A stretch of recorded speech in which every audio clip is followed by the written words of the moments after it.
Nggih terusaken nggih. Bismillahirrahmanirrahim. Qala Muhammad bin Husain. I'lam rahimanallahu wa iyyaka anan nabiyya sallallahu alaihi wasallam qad a'lamaka iku merohno sapa mirsakno sapa nabi ka ing sira fi hadal hadis ing dalam ikhlas hadis.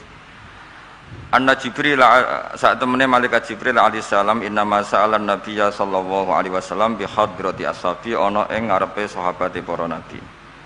Innama arada mesti ngersakno sapa Jibril ayu alimahum ing yen to ngeruhna sapa Jibril ing para ashab amrodinihim ing urusan agamane para sahabat. Fayam bagi mongko saejo al muslimin apa ya alamu yang to ngerti sapa al muslimin hu ing amrodinihim. Terus pikirannya Syekh Al-Ajuri bahwa Jibril menanyakan Islam dengan niat mengertikan Islam kepada para sahabatnya Rasulullah sallallahu alaihi wasallam. Artinya Jibril itu mboten takok carane sugih ngoten. Saiki wong ketakok kiai iku salah alamat. Wong alim takoki carane sugih, carane dadi bupati, terus carane entuk dhuwit akeh. Wong alime dhewe ra pati titik dhuwit ditakoki. Kadang kula nggih sewani tiyang, Gus kula bojo kula kathah carane rukun piye. Wong kiyaine ora wani wae kok takoki carane rukun. Jadi intinya niku pertanyaan itu juga kita pelajari. Jibril niku tangklet urusan agama. Artinya yang perlu dingerteni itu urusan apa?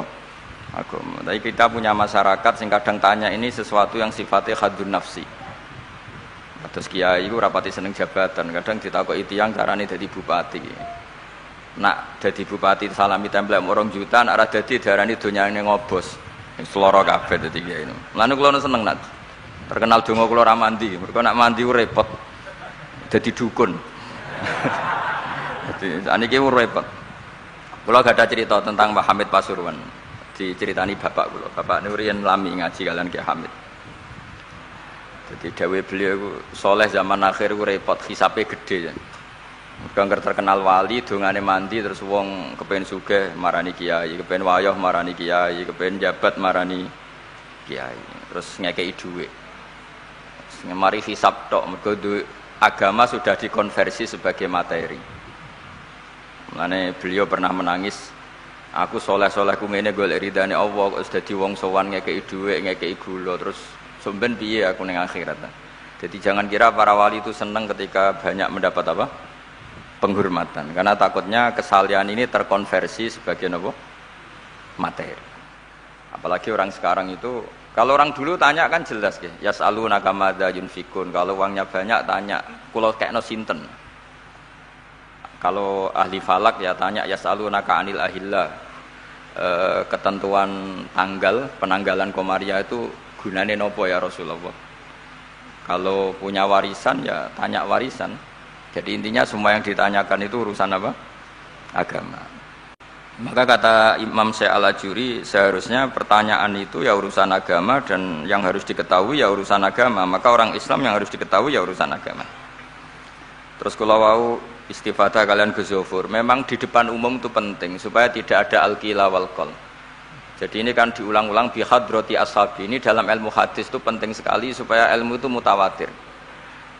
Karena kalau sampai untuk ijazah ke orang tertentu, mau aku tok sih dijazah, itu biasanya malah dibodoni. Kayak bakul, sampai tok sing tak kayak diskon. Agar wong ya udah wong ini. Mulane nek dilkon ijazah di depan umum berarti kondang. Ada khusus bahaya. Niku mesti klenik nih. Ngene ku kanca kula sak kelas kalian Gus Munib. Jadi orang itu, makanya saya ngaji itu pede di depan umum. Karena kalau salah ya dibenarkan Gus Zofur, kalau bener juga ganjarannya akeh. Tapi nak ngaji mbek wong loro dhewean iku terus kok cocokan. Nak salah aja kodo-kodo ya kan. Jadi memang ilmu itu suka yang mutawatir saya karena validitasnya jelas. Makanya dulu itu dikaji ya. Hadis kok enggak mutawatir itu enggak mutu. Paling firrut batil ulya tentu yang apa? Mutawatir. Dikatakan bi hadrati ashabi atau ketika Nabi khutbah. Apalagi pidato Nabi di hajatil apa? Wada. Sehingga hadis ahadi itu banyak yang masalah. Karena satu ada subjektivitas rawi. Kalaupun sahih itu ada subjektivitas rawi. Seperti yang diceritakan Gus Sobur tadi, Abu Dzar itu orangnya soleh, tapi punya subjektivitas kesolehan yang sangat individualistik. Sehingga beliau diasingkan sama Sidina Utsman di Robadah gitu. Karena apa? Kesalehannya ini bikin publik itu agak gaduh. Enggak kebayang kalau para sahabat itu ngikuti siapa? Abu Dzar. Karena ada kesalehan pribadi yang mengganggu kestabilan publik. Jadi Abu Dzar nanti kan diberi kesempatan pidato, ning donya ora duwe dhuwit ora apa-apa, gak batik gak apa-apa, gak pidato gak urip mau sediluk wae. Wah itu kan wong Pekalongan fakir kabeh. Wah ora iso gawe acara pengajian itu. Sehingga kesalahan-kesalahan pribadi itu ya dianggap Abu Dzar soleh, itu urusan beliau.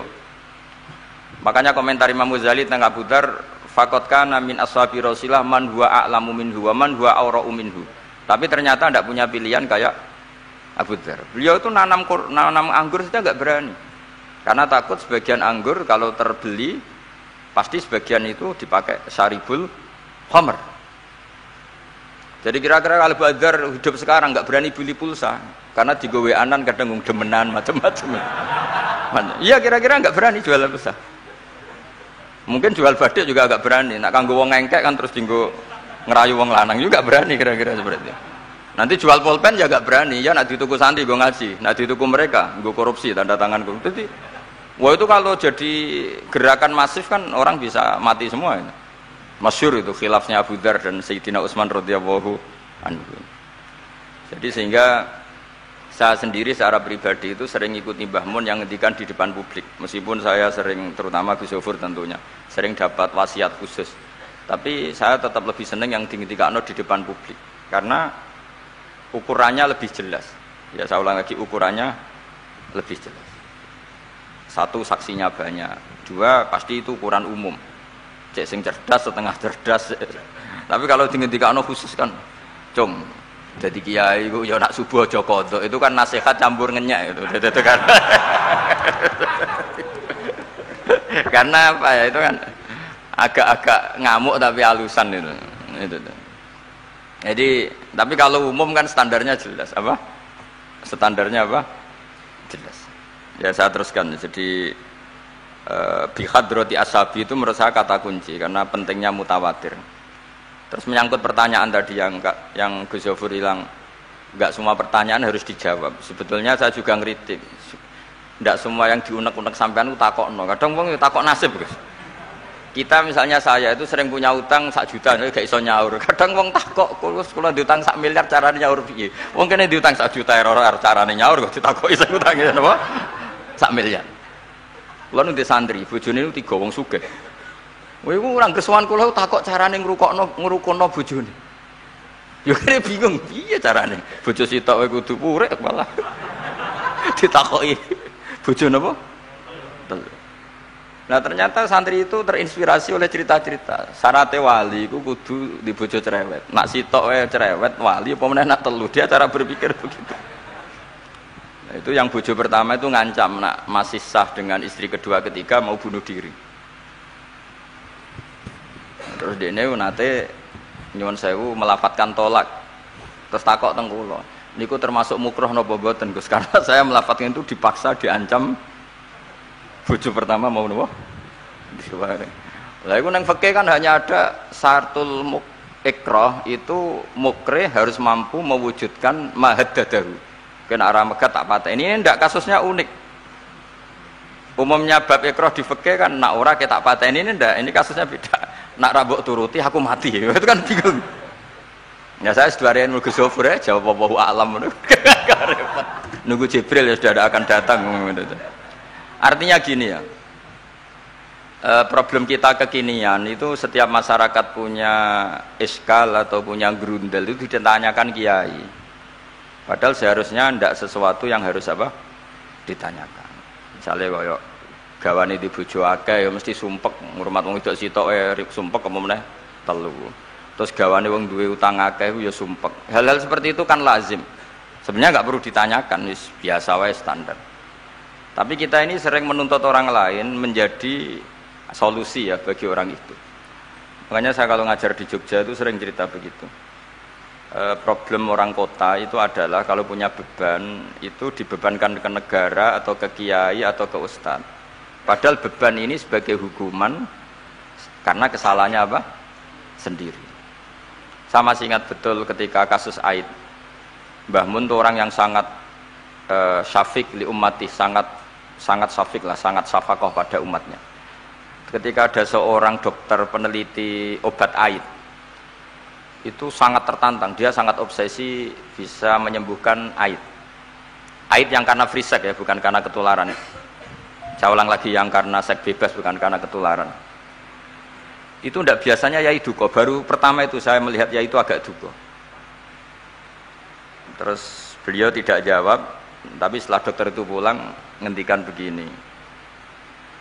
Pangeran itu kadang ngersakno kabeh iku ana sangsine, cara bahasa modern ana sangsine.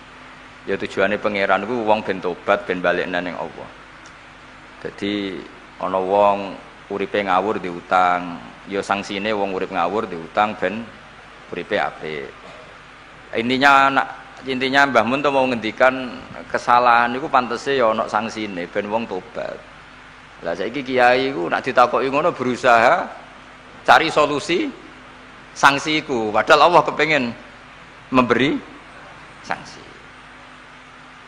Enggak sampean misalnya zaman mondok ras regep terus bareng saiki dadi kiai bingung terus kula kan dadi solusi Gus kayak donga laduni. Wong pangeran ngekeki sanksi kuwe zaman mondok ras regep. Ben ora rasane isin maca keliru di depan umum. Malah yo ijazah napa? Laduni.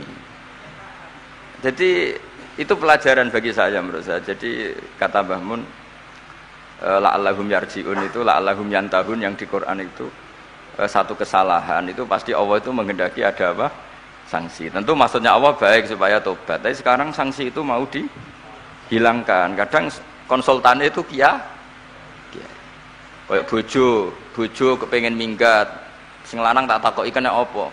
Mun lami Gus boten kula nafakoi. Ya aku yang mending normale iku minggat iku wis terlambat bojomu kepen minggat saiki iku terlambat kudune wis wingi-wingi. Normale wong lanang ra tanggung jawab mencen sanksine bojone minggat. Nek cara kula kiyaine ra perlu memberi napa? Solusi. Tak takoki lah minggate teng diteng tang tuane. Berarti bojomu pinter. Wis ngerti sing lanang ra kena deloki melok wong tuane ya menika. Dadi nah seperti itu menurut saya semua kiai itu harus kayak saya dalam bab itu. Tapi mereka nyari donga, piye bojo iki ra dicukupi lah seneng. Terus golek akeh pengasih, golek jimat. Akhirnya bangun nanti cerita, sing kula paling tak kenang sih. Akhirnya kiai ini nganti lali ya. Ana wong melarat ijazah kiai. Berhubung kiai ini ku isin muni ra iso diijazahi duha mek donga. Kiai ini ku lali nek dhewe fakir. Akhirnya yang minta ijazah itu ditimbali Mbah Mun. Rene tak ijazahi. Kowe yo ijazah duha mek sapa kiai iki. Lha kiai ku dhewe fakir kok jalu ijazah. Ya ijazah ya mbak aku sing wis sukses dadi kiai sugih. Artinya apa? Bener ceritane Gus Zofur, gara-gara setiap pertanyaan niku memaksakan bisa jawab. Wis koyo ning pondok lho, wis karuan dene dhewe Joko tuwa. Lho kok ngekek ijazah mahabbah. Dene pondok ganti Joko tuwa. Itu di pondok mana-mana Gus itu ada ijazah laduni. Padahal sing ijazah iku ya tau ra munggah. Sekolah iku ora tau munggah. Ngono dicalon ijazah laduni ya. Coba di pondok-pondok beredar gak ijazah ketemu Nabi Khidir? Beredar. Padahal yang ijazahnya juga gak pernah. Nah itu karena yang diceritakan Zufur tadi, memaksakan bisa. Jadi karuan dekne dhewe ra iso ya santai wae. Nah aku pengen ngipi ketemu Rasulullah itu beredar gak ijazah itu? Mungkin Pak Dzul kan yang pernah mengijazahkan itu. Tapi ya ora tahu. Sampeyan tahu ngijazah niku Pak Zakaria? Oh, mboten ya. Jadi apa? Ijazah terus ya. Karena jubir Torekoh nih. Jadi intinya kalau tidak bisa ya bilang saja tidak bisa. Sampai apa jangan kita lupa tadi ya, sampai lupa daratan tadi karena problem negara kita termasuk itu. Semua intelektual, semua pakar kalau ditanya problem negara itu semuanya jawab. Maksudnya kan gaduh, semuanya punya rumus, semuanya punya versi. Maksudnya gaduh. Misalnya pemerataan Indonesia rumusnya gimana? Yang satu bilang, wah ibu kotanya dipindah. Yang satu bilang, enggak harus ada sentralisasi di Jawa supaya ada kualitas A, ada kampus terbaik, ulama terbaik. Kalau diratakan nanti kemampuannya rata itu justru enggak bagus. Yang ketiga enggak, wah kualitas demokrasinya dijaga. Yang satu enggak, demokrasi tanpa ekonomi enggak bisa. Sehari santri wis dunya rasa pikir sesuk mati we ben. Nah itu kan karena memaksakan jawab akhirnya ada kegaduhan tadi. Semuanya paling penak wis pokoke takoi wis muni wawahu alam senajan to sing takok muni wis suwe Mbah. Gak masalah itu penting. Ya saya teruskan. Wa amal imanu fawajibun ala kulli muslimin ayyumina billahi azza wa jalla wa bi jami'i malaikati wa bi jami'i kutubihi allati rupane kutub anzalha Allah ala rusuli wa bi jami'i anbiya'ihi wa bil mauti wa bil ba'si min ba'dil mauti wa bil jannati wan nar. Wa bimalan kelan perkara jaat bihi pala faru pira-pira hadis utawa pira-pira riwayat fi ahaditsa ing dalem pira-pira hadis ukhara kang liya-liya. Mislu ayyumina bisirat kelawan timbangan wal kelawan apa wat. Nah kiye kono maknane wat jembatan wal mizan wal khaut wasyafaah wa bi adzabil qabri lan termasuk ini sing khas ahli sunnah wa bi kaumin dan iman kelan anane kaum yukhrajuna kang dentokno sapa kaum minan nari saking neraka. Ini yang mulai khasnya ahli sunnah wal jamaah aswaja kita harus iman kalau nanti itu ada kaum, ada sekelompok manusia sing yukhrajuna minan nar sing dikeluarno saka neraka fayudkhuluna al jannata ing swarga. Saya tahu persis tag ini ada di Sahih Muslim ketika zaman tabi'in yang masih ada sahabat banyak. Sebetulnya bukan zaman tabi'in banget karena zaman itu masih banyak apa?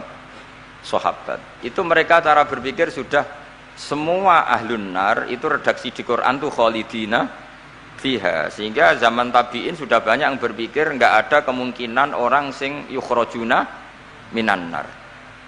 Sehingga terus ada kafilah itu ada delegasi, ayo kita ke Madinah. Semoga kita ketemu sebagian ashabu Rasulillah. Sehingga cerita akhirnya ketemu beberapa sahabat. Di situ diceritakan ada Jabir, ada beberapa lah yang sahabat sepuh bahkan. Nah, terus si Jabir ini, sahabat Jabir ini cerita kalau itu memang ada bisyafaati Rasulillah sallallahu alaihi wasallam. Tapi satu kontingen ini yang tetap berpikiran tidak ada syafaat itu banyak. Alasannya semua cerita tentang ahlun nar adalah khalidina fiha. Ketika Jabir masih hidup itu ya sempat terjadi debat. Loh itu yang khalidina fiha itu amma ahlun nar alladzina hum ahluha. Memang dia berhabitat neraka, memang alamatnya neraka. Kalau orang mukmin atau orang muslim itu tidak punya alamat neraka, cuma dia singgah. Yang cari pengalaman apa tidak tahu, pokoknya dia itu singgah. Nah itu kan sehingga ini menjadi khas. Meskipun khas ini iskal, kita akan iskal karena itu di Quran tidak ada maksudnya tidak ada secara sorry yang menerangkan ada kaumin sing yukhrajuna minan nar. Makanya Syekh Al-Ajuri ngendikan ciri khas ahli sunnah adalah mengimani adanya kaum sing yukhrajuna minan nar. Karena itu zaman tabi'in sudah ada polemik.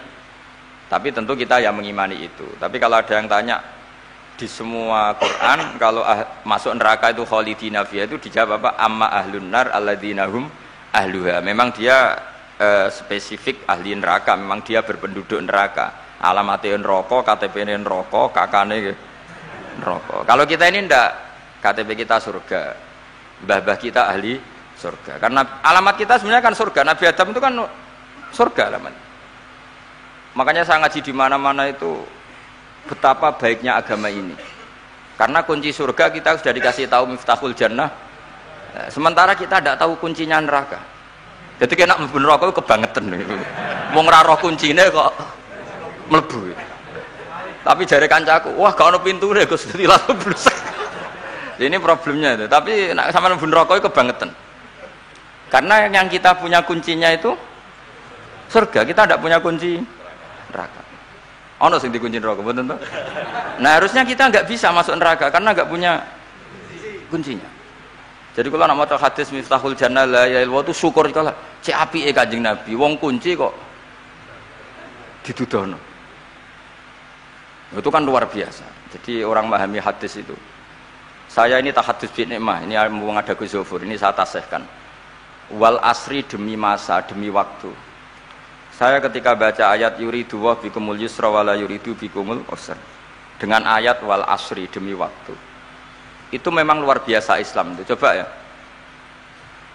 Kita baca kalimat tauhid itu kan hanya butuh waktu setengah menit, mungkin tidak ada la ilaha illallah Muhammadur Rasulullah. Waktu yang sesikat itu bisa menghapus kekafiran di masa lalu. Jadi misalnya orang kafir 70 tahun itu terhapus kekafirannya hanya dengan singkat melafadzkan la ilaha illallah Muhammadur Rasulullah. Dan waktu pas dia melafadzkan syahadat ini momen paling dikenang ketika nanti di akhirat. Wal asr demi waktu. Jadi artinya apa? Momen terbaik kita adalah ketika melafadzkan itu. Dan kalimat itu mudah. dan sah asal belum yughorghir, belum kelerek-kelerek, sah. Dan tanpa syarat.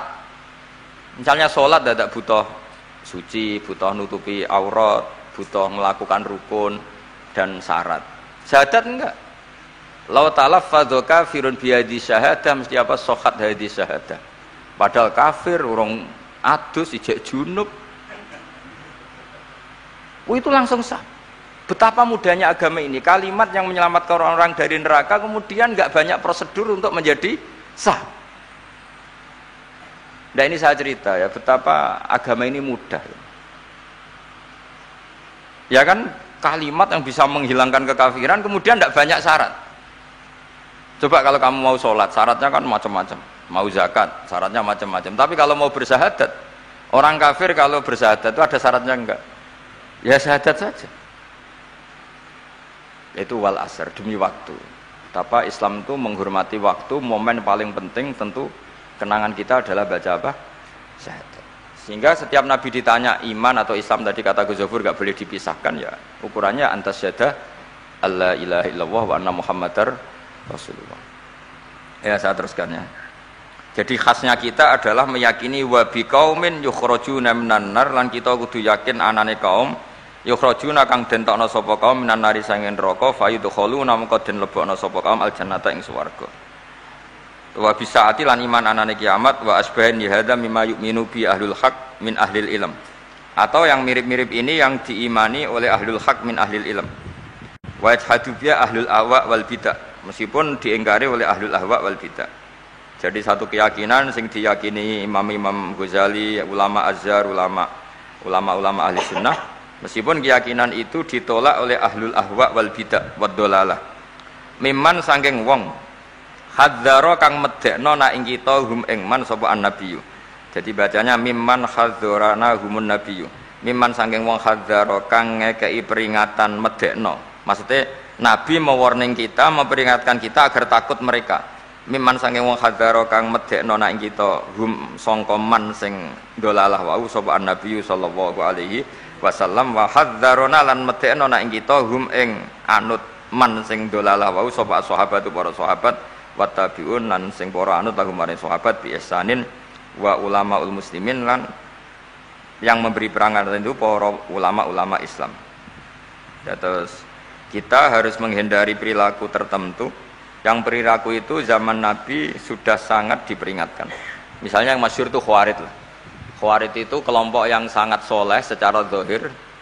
Yes, ibadahnya kata Rasulullah laisa siyamukum kasiyamihim wa qiyamukum kami qiyamihim. Jadi puasa kamu sahabat enggak sehebat puasanya orang apa? Khawarid. Ibadah kamu enggak sebanding ibadahnya Khawarid. Tapi mereka sangat biadab. Ya murukuna minaddin murukosahmi minar ramiyah yaqra'unal Qur'an la yujawizu hana jiro. Dan di antara kesolehan yang berlebihan ini kata Nabi apa? Yuqatiluna ahlal Islam wala yuqatiluna ahlal authan. Kalau dijak musuhi sesama Islam semangat, tapi dijak musuhi yang jelas salah ndak semangat. Ini kelompok sing hadarona humun nabiyyu, kelompok yang kita diperingatkan Nabi untuk sangat apa? Menghindari. Karena logikanya jelas ya.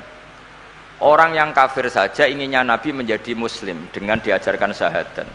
Tapi ini orang yang sudah muslim, seleranya Khawarid, dikeluarkan dari Islam. Tahlilan kafir, kuburan kafir, nyekelake kafir. Apa saja menjadi kafir. Ini pertanyaannya kan, inginnya seorang Nabi itu kan tentu dari kafir menjadi muslim. Ini yang sudah Islam menjadi kafir. Maka cerita-cerita di beberapa ulama, ini kenangan saya ngaji di sini. Ini sekaligus cerita penutup. Ada orang ekstremis ketemu Islam alim. Terus ketika melihat ahlul ma'asi itu maksiat, ahlul ma'asi ketika maksiat, sedang maksiat. Sebaiknya orang-orang Islam seperti itu mau saya bunuh, mau saya bom. Ini yang cerita orang-orang alim ke saya. Terus kata si orang alim tadi, lau annahum matu, kalau mereka benar-benar mati khinal maksiyah itu aina masiruhum, lalu mereka kemana? Si yang keras tadi bilang ilanar karena mereka mati apa khinal maksiyah. Terus jawabnya yang alim tadi, Akan dzalika muradan nabi? Apa umat Islam mati kemudian min ahlin nar itu yang dikehendaki Nabi? Untungnya yang si ekstremis tadi agak alim. Ya ndak, Nabi inginnya umatnya itu ya mati tidak masuk neraka. Ya sudah, jangan bunuh sekarang, kasih kesempatan apa? Tobat. Untungnya si yang ekstrim ini termasuk min ahli ilm, dia nerima konsep itu, nerima. Itu jadi pelajaran dialog kealiman. Dan kita menjadi moderat bukan karena liberal atau sekuler. Memang kita baca hadis-hadis misalnya inna wuha yabsutu yadahu billail yatuba musiun nahar wa yabsutu yadahu bin nahar yatuba musiul lail. Allah yang Tuhan saja inginnya itu menunggu tobatnya mereka, bukan mengakhiri mereka dalam keadaan tidak tobat. Jadi ini supaya jadi faham, menjadi khas kita. Ya Allah yang Tuhan saja inginnya kan menunggu tobatnya mereka, bukan malah tobat itu kita hentikan ya dengan dibunuh ketika maksiat. Itu artinya kan kita tidak memberi kesempatan tobat. Sama sih ingat Mbah Mun sering cerita ke saya, aku corokon mileh, kata beliau, aku corokon mileh iku ya ora pati seneng ono terlalu tegas, terlalu apa, mergo Allah wae ngekei kesempatan. Ya tadi, apa logikanya kan Allah saja, misalnya Allah Ta'ala selalu membuka tangannya di malam hari supaya yang tadi siang maksiat tobat di malam hari. Terus Allah membuka tangannya di siang hari supaya yang tadi malam maksiat tobat. Intinya Allah Ta'ala itu menunggu tobat, bukan menghentikan asbabit taubah. Sehingga tradisi guru-guru kita, ya utamanya Mbah Mun, itu sama siapa saja baik. Bukan karena baik sama orang fasik, bukan. Tapi implementasi dari menunggu tobatnya orang fasik, dan tentu itu butuh apa? Tarbiyah, butuh syafaqah, butuh kasih sayang, butuh.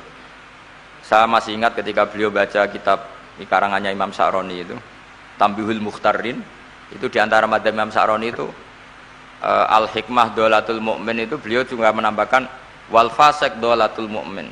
Bukan sekedar al-hikmah dolatul mu'min, tapi al-fasik juga dolatul mu'min. Karena ketika seorang mukmin fasik ini seperti barang yang hilang, dia tercerabut dari akarnya, yaitu akar keimanan dan keislaman. Maka kita kata Imam Sa'roni, kita sebagai orang soleh harus menemukan mereka atau mengambil mereka untuk kembali. Jadi ini komitmen kita sebagai murid Mbah Mun, sebagai murid Syekhina Al-Alamah Kiai Maimun, supaya orang itu terbiasa seperti sifatnya Allah. Itu kan diulang-ulang, takhallaku bi akhlaqillah. Padahal jelas di Quran, ya qul ya ibadiyalladzina asrafu ala anfusihim la taqnatu mir rahmatillah. Dan Allah masih memanggil wa anibu ila rabbikum, ayo kembali. Kan enggak fair. Allah yang Tuhan saja, yang Al-Ghaniyul Mutlaq menyuruh mereka kembali. Kemudian kita mengusir mereka. Jadi lewat ngaji ini ya itu tadi, makanya kita iman wa biqaumin yukhrajuna minan nar. Artinya bahkan di akhirat yang notabene sudah ada amal, itu saja inginnya Allah sama orang Islam kaumun yukhrajuna minan nar, bukan malah diblesno gitu. Lah ya akhirat yang notabene sudah enggak ada amal, itu saja kaumen yang mukmin, apalagi tahu mondok, apalagi grup hima, itu tapi ra usah moron rokok, kula pesene ra usah moron rokok. Itu inginnya itu yukhrajuna minan nar. Makanya kalau baca hadis itu harus ada dzauq. Selain ilmu itu harus ada dzauq. Betapa syafaqatu Rasulullah sallallahu alaihi wasallam. Inginnya semuanya itu yadkhulunal jannah. Kalaupun ada yang masuk neraka, yang orang Islam tuh, tetap obsesi Rasulullah, cita-cita beliau adalah yukhrajuna minan nar. Makanya masyhur itu, wala sawfa yu'tika rabbuka fatarda. Jawab Nabi bi la ardo wa wakhidun min ummati finnar. Saya tidak akan ridho ya Allah, tidak akan puas wa wakhidun min ummati finnar. Satu dari umatku min ummatil ijabah minan nar. Makanya saya setuju dengan Syekh Al-Ajuri, kita sebagai ahli sunnah di antara khasnya apa? Iman adanya kaum sing yukhrajuna minan nar. Pun nggih ngoten. Sampai wah lho kok akeh. Dibaca Arabnya saja ya. Nah, ini nurut Pak Gus. Mimman khadzarona tadi siapa? An-Nabi. Mimman saking wong khadzaro kang ngekeki peringatan medekno nak kita hum ing sangka gerakane man mau sapa An-Nabi sallallahu alaihi wasallam. Saterusé terus Wa ulamaul muslimin wa yu'minu bil qadar khairihi wa syarrihi wa yabra'u mimman lam yu'min bil qadar. Kita harus terbebas, maksudnya terbebas itu gak urusan sama orang yang tidak iman bil qadar khairihi wa syarrihi, kama tabarra'a kaya oleh lebaran sapa Ibnu Umar minhu mimman lam yu'min bil qadar. Wa qauluhu wa akhbirni anil ihsan qala anta abudallaha ka annaka tarahu fa illam takun tarahu fa innahu yaraka fa'lam annaman satemene wong abada kang nyembah sapa man Allah azza wa jalla fa ya'lamu mongko ngerti sapa man annahu azza wa jalla mutali'un kundat sing ningali ala amalihi ing atase ngamale wong ya'lamu pirsa sapa wa ta'ala sirruhu ing rahasiane wong wa alaniyatahu lan alaniya wong sing ngamal sing jelas wa ya'lamu lan pirsa sapa wa ta'ala ma ing perkara tufi kang nyamarno sira min amalika saking amal sira wa malan perkara tubdihi kang ngetokno sira ing amal wa malan perkara turidu kang ngarepno sira bi ilmika klan ilmu sira kowe ngarepno bi ilmika misale Allahu turidu am ghairah dadi maksudnya Allah ana ta kowe ngamal iku ngersakno Allah turidu am ghairahu dadi maksudnya Allah tahu amal kamu atau ilmu kamu apakah amal kamu ilmu kamu untuk Allah turidu am ghairahu apakah kowe melakukan amal itu karena Allah apa enggak ya'lamu pirsa sapa ta'ala asirra wa akhfa ya'lamu pirsa sapa ta'ala khainatal ayuni ing mripat sing khianat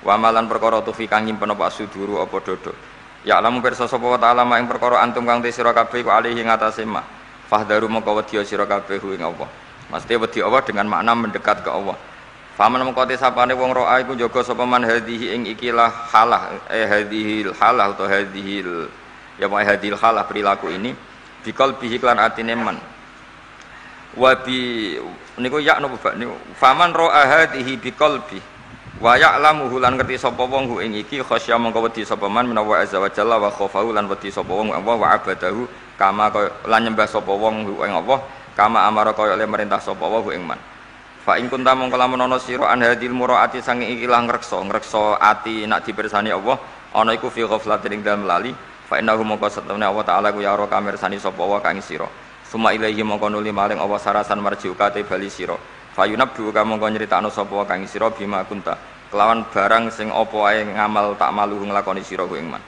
fahdar mongko wedya sira al ghaflata ing lali fi ibadatika ing dalem oleh nyembah sira iyahu ya ing Allah wa'budhu lan nyembah sira ing Allah kama amraka kaya oleh merintah sapa kang sira la kama turidu ora kok kaya sing mbok karepno dadi nyembah Allah sebagaimana perintahnya bukan seperti yang kita inginkan wasta'in lan jaluk tulung sira bihi lan Allah wa atasim lan tetanggena sira bihi lan Allah fa innahu mongko satemene wa ta'ala iku layak tok ora bakal mutus hubungan sapa Allah utawa ora bakal mutus rojak sapa Allah man ing wong lajak kang ngungsi sapa man ilahi maring Allah Allah tidak akan memutus harapan orang sing mengungsi ke Allah maksudnya Allah akan selalu menuruti harapannya toh waqad dominalan hale teman-teman wis nanggung sapa wa ta'ala liman kedhe wong iktasoma kang cecekelan sapa man bi iklan Allah nanggung ayah diaku ing yen to nunjukna sapa Allah ing man ila siratal mustaqim maring dalan sing jejeg kita tahu Syekhina sering cerita sering motivasi apa walladzina jahadu fina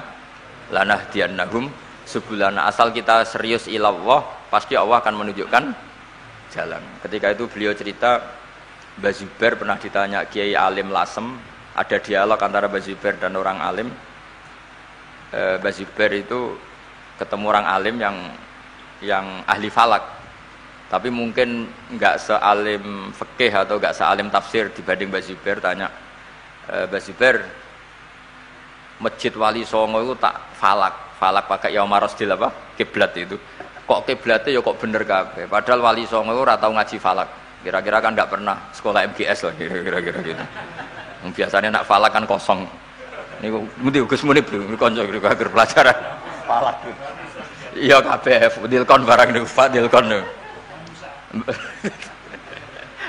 itu kan kira Wali Songo kan gak tahu belajar napa falak kula bayangno lah ora tahu belajar mosok Wali Songo do isitin alal apa wamrur bil muri ala apa semua sak terus itu terus Mbah Zubair jawab Wali Songo iku mlebu ayat walladzina jahadu fina lanahdiyannahum subulana orang yang serius dakwah ilallah pasti ditunjukkan jalan artinya Wali Songo meskipun gak nekuni falak orang arah lagi kiblat terus madhep ngetan madhep ngalor jadi dan terus beliau cerita makanya dulu di Ampel itu ada sini Mbah Bolong itu penderek Sunan apa Ampel dia itu ya goblok lah. Kira-kira ya masuk kaidah zada khusyuan, zada apalah seterusnya itu. Nah, ketika dia sholat terus itu ada temannya yang curiga, "Mbah jenengan itu goblok raro kiblat amin sholat. Jangan-jangan kiblatnya jenengan salah, keliru." Ternyata wali ya tersinggung terus jotos tembok. Terus dulu, "Oh, iku lho Ka'bah." Terus temboknya iku bolong. Jadi pelajaran bagi kita tersinggung enggak mengganggu kewalian karena tadi ketika digojol goblok ya ora trimo gitu.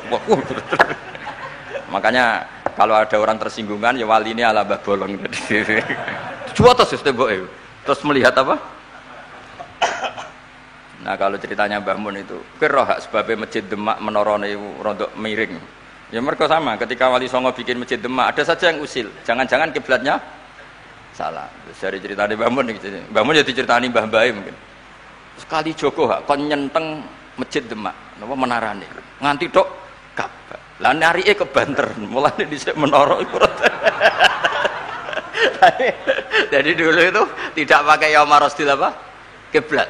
Dari jam sekian matahari tepat di atas Ka'bah terus semua bayangan. Kenapa itu semua terjadi? Jawab Mbah Zubair seperti walladzina jahadu fina lanahdiyannahum sublana. Orang yang serius menekuni ngitmai agama ini, serius ya, serius taklim, serius macam-macam mesti lanahdiyannahum sublana. Pasti saya tunjukkan beberapa jalan menuju saya. Jadi kira-kira wali ora bakal keweleh gawe kiblat madhep ngetan meskipun ndak ahli falak. Meskipun enggak pernah sekolah nopo. Yes. Adil kan semangat. Tahu mlebu ya pelajaran falak. Pak Zakaria seneng falak kita. Nak era jenengan Gus Jabur. Sudah sekolah di falak. Di Sofar keluar. Oh. Ya, assalamualaikum warahmatullahi wabarakatuh.